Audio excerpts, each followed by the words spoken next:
¿Qué significa todo esto? Una brevísima introducción a la filosofía. Thomas Nayer. ¿Cómo sabemos algo? Si reflexionas acerca de ello, verás que el interior de tu propia mente es lo único de lo que puedes estar seguro. Todo aquello en lo que crees, sea respecto al sol, la luna y las estrellas, la casa y el vecindario en que vives, la historia, la ciencia, otra gente, incluso la existencia de tu propio cuerpo, se basa en tus experiencias y pensamientos, sentimientos e impresiones sensoriales. Eso es todo lo que tienes como punto de partida. Ya sea que veas el libro en tus manos o sientas el suelo bajo tus pies, o recuerdes que George Washington fue el primer presidente de los Estados Unidos, o que el agua es H2O. Las experiencias y pensamientos internos son lo más cercano a ti y alcanzas todo lo demás solo a través de ellos. Por lo común no tienes dudas sobre la existencia del suelo que pisas, o del árbol que está frente a la ventana, o de tus propios dientes.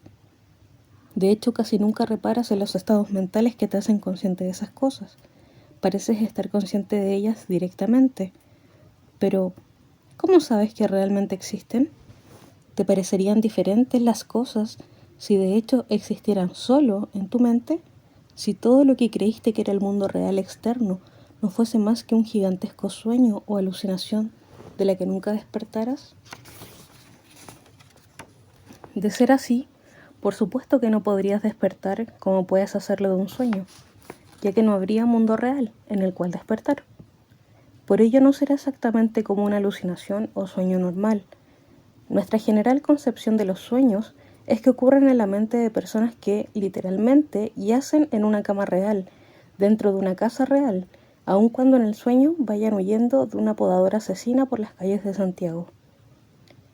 También damos por sentado que los sueños normales dependen de lo que está sucediendo en el cerebro del durmiente. Pero, ¿no podrían ser todas tus experiencias como un sueño gigantesco sin ningún mundo externo fuera de él?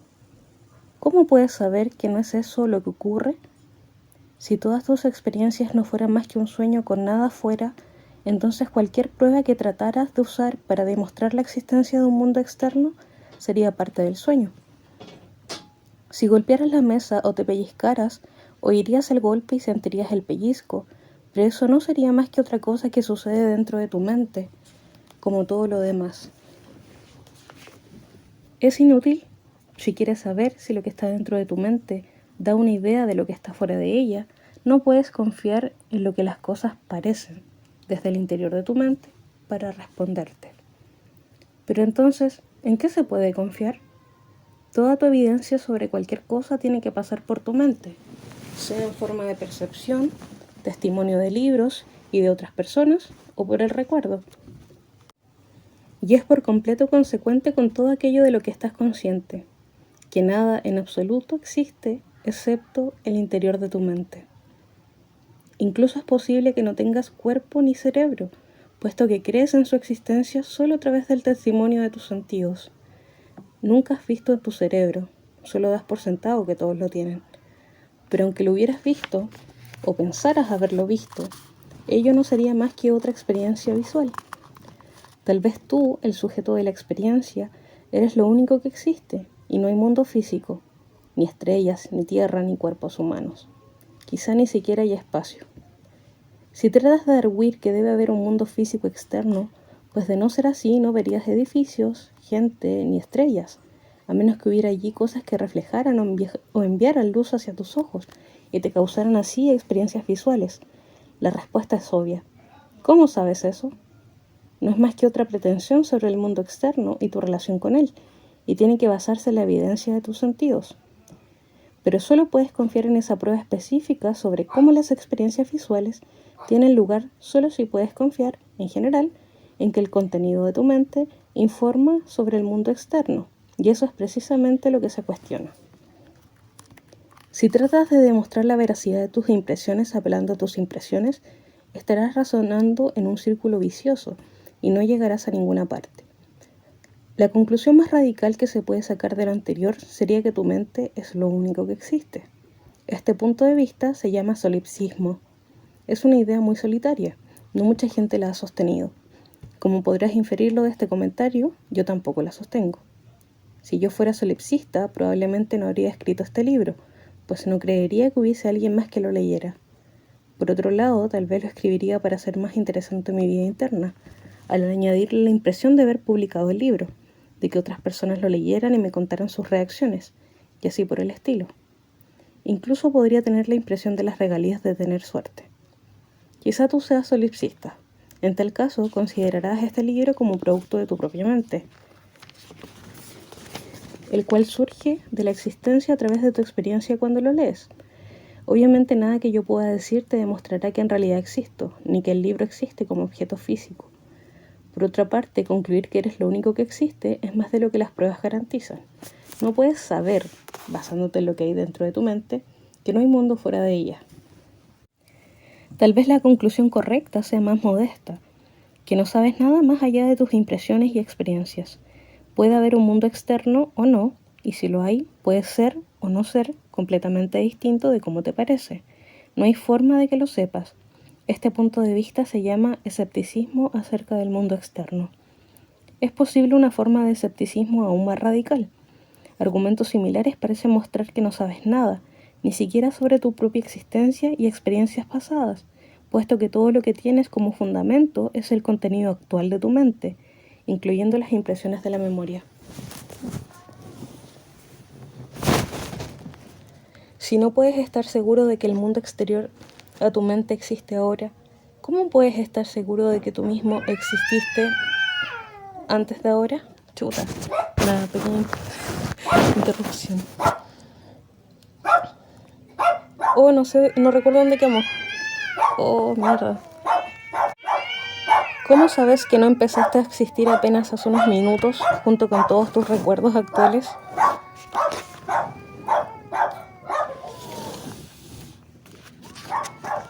Perdón. La única evidencia de que no puedes haber nacido hace unos minutos depende de las creencias sobre cómo se producen la gente y sus recuerdos, que a su vez se basan en creencias sobre lo que ocurrió en el pasado. Pero confiar que esas creencias demuestren que has existido en el pasado sería, otra vez, debatirse en un círculo. Tendrías que asumir la realidad del pasado para demostrar la realidad del pasado. Parece que no hay nada de lo que puedas estar seguro, excepto del contenido de tu propia mente en el momento actual. Y parece que todo lo que trates de argumentar a tu manera, fuera de este predicamento, fallará, pues el argumento tendrá que dar por sentado lo que tratas de probar. Esto es, la existencia de un mundo externo más allá de tu mente. Por ejemplo, supongamos que aduces que debe haber un mundo externo, por ser increíble que tuvieras todas estas experiencias sin que haya alguna explicación en términos de causas externas. El escéptico puede dar dos respuestas. En primer lugar, aunque haya causas externas, ¿cómo puedes saber por el contenido de tu experiencia cuáles son esas causas? Nunca las has observado directamente. En segundo lugar, ¿en qué se basa tu idea de que todo debe tener una explicación? Es cierto que en tu concepción normal, no filosófica del mundo, procesos como los que tienen lugar en tu mente son causados, al menos en parte, por cosas exteriores a ellos, pero no puedes dar por sentado que esto es cierto si lo que tratas de resolver es cómo puedes saber algo acerca del mundo exterior a tu mente. Y no hay manera de probar tal principio con solo mirar lo que está dentro de tu mente. Por plausible que te pueda parecer el principio, ¿qué razón te asiste para creer que éste se aplica al mundo? La ciencia tampoco nos ayuda con este problema, aunque podría parecer que sí. En el pensamiento científico ordinario nos basamos en principios generales de explicación para pasar de una primera apreciación nuestra del mundo a la diferente concepción de lo que es en realidad. Tratamos de explicar las apariencias, en términos de una teoría que describe la realidad que la sustenta, una realidad que no podemos observar directamente. Así es como la física y la química concluyen que todas las cosas que vemos a nuestro alrededor están compuestas de pequeños átomos invisibles. ¿Podríamos arguir que la creencia general en el mundo externo tiene la misma clase de apoyo científico que la creencia en los átomos? La respuesta del escéptico es que el proceso del razonamiento científico suscita el mismo problema escéptico que venimos discutiendo.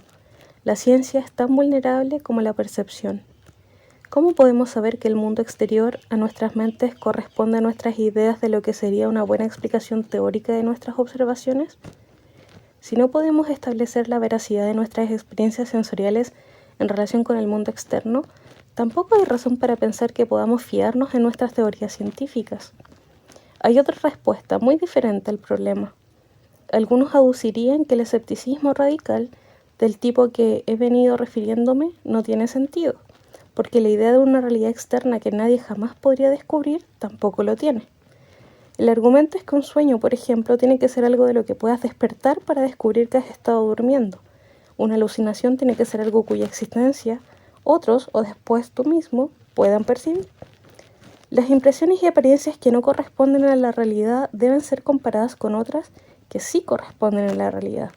De otro modo, el contraste entre apariencia y realidad es irrelevante. Según este punto de vista, la idea de un sueño del que nunca puedas despertar no es en absoluto la idea de un sueño, es la idea de la realidad, del mundo real en el que vives. Nuestra idea de las cosas que existen es solo nuestra idea de lo que podemos observar. Este punto de vista recibe en ocasiones el nombre de verificacionismo.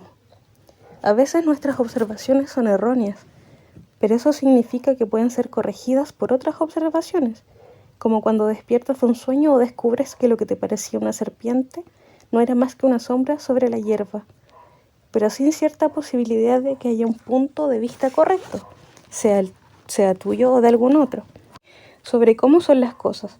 El pensamiento de que tus impresiones del mundo no son ciertas carece de sentido.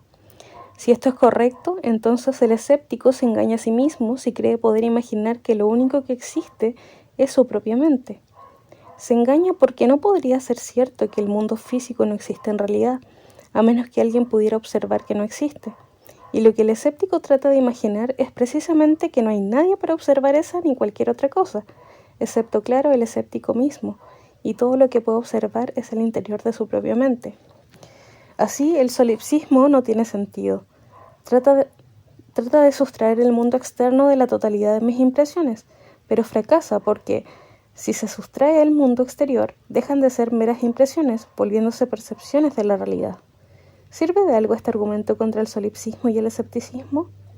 No, a menos que pueda definirse la realidad como lo que podemos observar. Pero, ¿de veras somos incapaces de entender la idea de un mundo real o un hecho acerca de la realidad que no puede ser observado por nadie, humano o no? El escéptico afirmará que sí, que hay un mundo externo, sus objetos son observables porque existen, y no al contrario, que la existencia no es lo mismo que la observabilidad. Y aunque tomamos la idea de sueños y alucinaciones de casos en los que creemos poder observar el contraste entre nuestras experiencias y la realidad, ciertamente parece que la misma idea puede extenderse a casos en los que la realidad no es observable. Si eso es correcto, parece deducirse que no carece de sentido pensar que el mundo podría no consistir más que en el interior de tu propia mente, aunque ni tú ni nadie más pueda decir que eso sea así. Y esto no carece de sentido, sino que es una posibilidad que debes tomar en consideración. Parece no haber modo de probar su falsedad sin caer en un círculo vicioso. Así, no parece haber más camino fuera de la jaula de tu propia mente. Esto recibe a veces el nombre de predicamento egocéntrico. No obstante, luego de todo lo que se ha dicho, tengo que admitir que es prácticamente imposible creer seriamente que todas las cosas del mundo que te rodea pudieran no existir en realidad. Nuestra aceptación del mundo externo es instintiva y poderosa. No podemos librarnos de ella mediante argumentos filosóficos. No solo seguimos actuando como si la demás gente y las cosas existieran.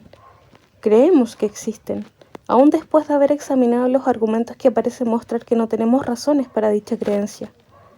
Podemos tener fundamentos dentro del sistema general de nuestras creencias sobre el mundo, para creencias más particulares sobre la existencia de cosas particulares, como un ratón en la panera, por ejemplo. Pero eso es diferente, presupone la existencia del mundo externo. Si una creencia en el mundo exterior a nuestras mentes nos es tan natural, quizás no necesitemos fundamentos para ella. Podemos dejarla como está y esperar estar en lo cierto. Y de hecho, eso es lo que la mayoría de la gente hace tras abandonar el intento de probarla. Aun cuando no puedan dar razones contra el escepticismo, no pueden tampoco vivir con él, pero esto significa que nos aferramos a la mayoría de nuestras creencias comunes sobre el mundo, a pesar de que A. podrían ser completamente falsas y B. no tenemos bases para descartar esta posibilidad. Dejamos el asunto planteando 3 preguntas. La primera, ¿hay una posibilidad significativa de que el interior de tu mente sea lo único que existe? ¿O de que, aun cuando haya un mundo exterior a tu mente, sea totalmente distinto de lo que crees? 2.